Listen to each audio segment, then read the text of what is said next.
नमस्कार। हम पढ़ रहे थे कामायनी का लज्जा सर्ग।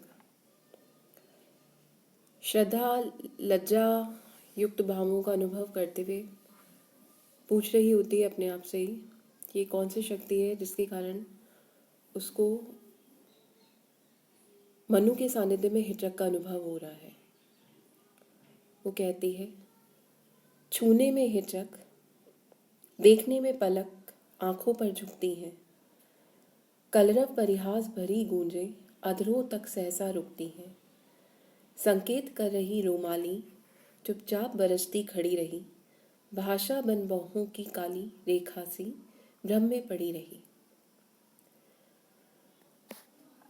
श्रद्धा कहती है लज्जा को संबोधित करते हुए, तुमने मेरी सारी स्वतंत्रता छीन कर मुझे ये कैसा बना दिया है कि पहले मुझे मनु को छूने में तनिक भी संकोच का अनुभव नहीं होता था, किंतु अब उन्हें छूने में झिझक मालूम होती है।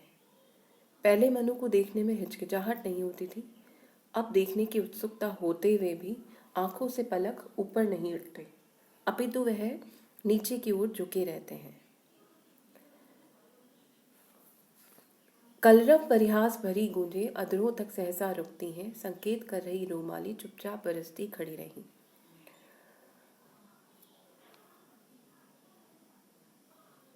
पहले निसंकोच में मनु से बातें किया करती थी।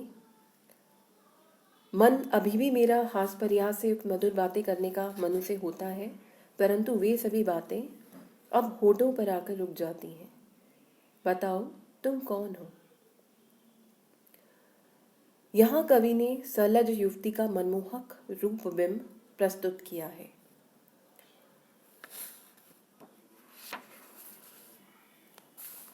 तुमने भाषा संकेत कर रही रोमाली चुपचाप बरसती खड़ी रही। तुमने ये क्या कर दिया, लज्जा को संबोधित करते हुए कह रही है, जिसके कारण मेरे शरीर की सारी रोमावली जो है वो रोमांचित होकर खड़ी हो गई है। रोम समूह खड़ा होकर मुझसे अनुराग भरी वाणी न बोलने का संकेत कर रहा है। चुपचाप बरसती खड़ी रही कि रोमाली खड़ी होकर मुझे चुप रहने की बात कर रही है। भाषा बन बाहों की काली रेखा सी भ्रम में पड़ी रही। इसी कारण मेरे अनुराग की उस भाषा को मेरी काली काली बाहों की रेखाएं भ्रकुटी संचालन से प्रकट करना चाह रही हैं, परंतु उनमें भी तुमने न जाने कैसा संकोच भर दिया है मेरे हृदय में कि मैं अपने हृदय के अनुराग को भी प्रकट नहीं कर पा रही। और भ्रू संचालनहीन बाहों की सरल काली रेखाओं के समान मेरे अनुराग की भाषा भी अक्षर विहीन काली रेखाओं के रूप में अस्पष्ट पड़ी रह गई है।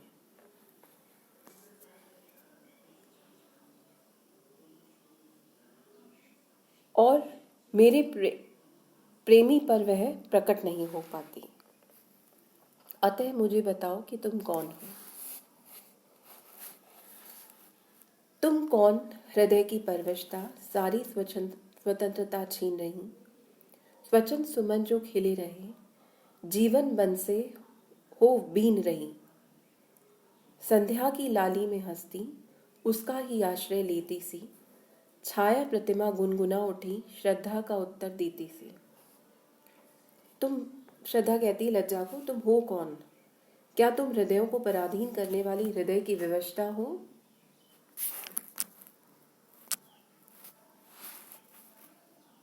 जो इस तरह मेरी सारी स्वतंत्रता का अपहरण कर रही है और जिस तरह वन में स्वच्छंदता के साथ स्वच्छंद सुमन जो खिले रहे, जीवन वन से हो रही बीन, जिस तरह वन में स्वच्छंदता से फूल खिले हुए हैं, उन फूलों को कोई तोड़ लेता है, उसी तरह मेरे जीवन में उत्पन्न होने वाली स्वतंत्र भावनाओं को तुम एक एक कर कर चुन रही हो।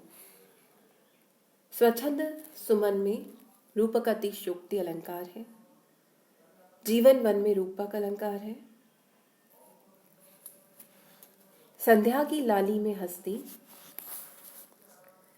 उसका ही आश्रय लेती सी, छाया प्रतिमा गुनगुना उठी, श्रद्धा का उत्तर देती सी।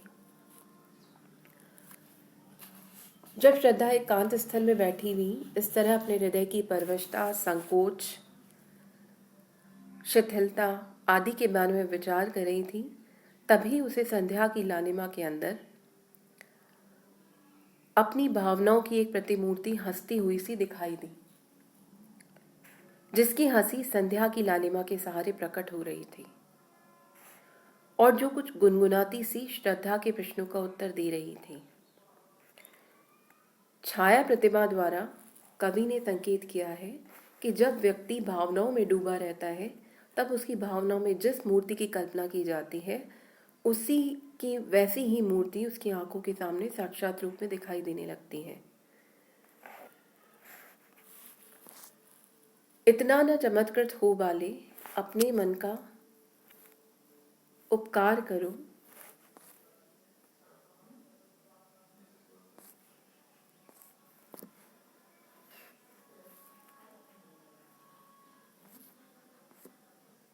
मैं एक पकड़ हूं जो कहती ठहरो कुछ सोच विचार करो।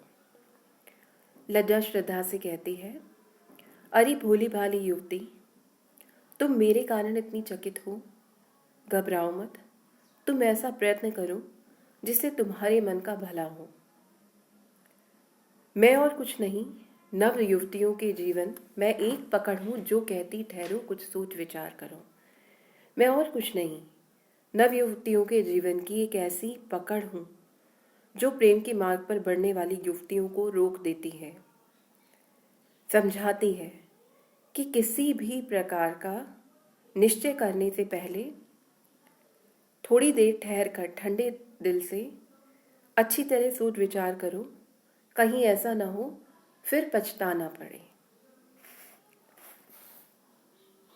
अंबर चुंबी हिम श्रृंगों से कलरव कोलाहल साथ लिए, विद्युत की प्राणमयी धारा बहती जिसमें उन्माद लिए।